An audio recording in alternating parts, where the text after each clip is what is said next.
আমরা সেই সাপাহার থেকে খবর পেয়ে আসলাম আপনার বাগানে দেখার জন্য। অনেক আম ধরেছে মানুষে বলতেছে।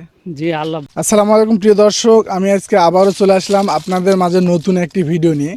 আমি আজকে এই মুহূর্তে অবস্থান করতেছি নওগাঁ জেলা সাপাহার থানা তিল্লা ইউনিয়নের পদলপাড়া গ্রামে।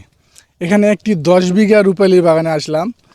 আপনাদেরকে ভিডিও করে দেখাবো। এই বাগানে এত পরিমাণে আম ধরেছে, মোবাইল হয়তো আপনারা বুঝতে পারতেছেন না, বাস্তবে আমরা চোখে দেখতেছি এত পরিমাণে আম। এরকম আম এখন কমই হয়। আমরা বাগান মালিকের সঙ্গে একটু কথা বলবো।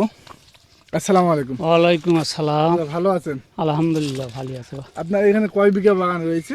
আমার এই 10 বিঘা বা 10 বিঘা জি। রূপালী সব? সব রূপালী এলা। আম কেমন ধরেছে বা কি একটু যদি বলতেন। আল্লাহ ভালোই দিছে, খারাপ নয়, আল্লাহ রহমতে ভালোই আম আছে। আল্লাহ গত বছর কিরকম আম ধরেছিল?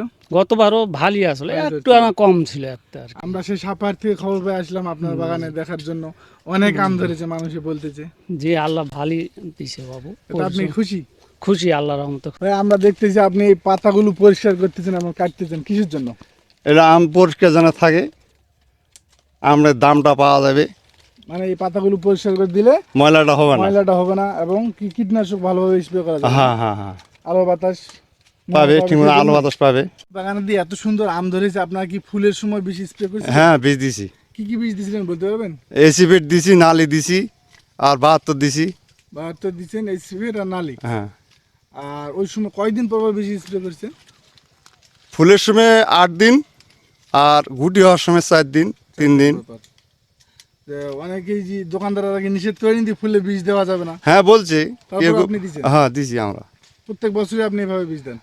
হয় আমরা দেই।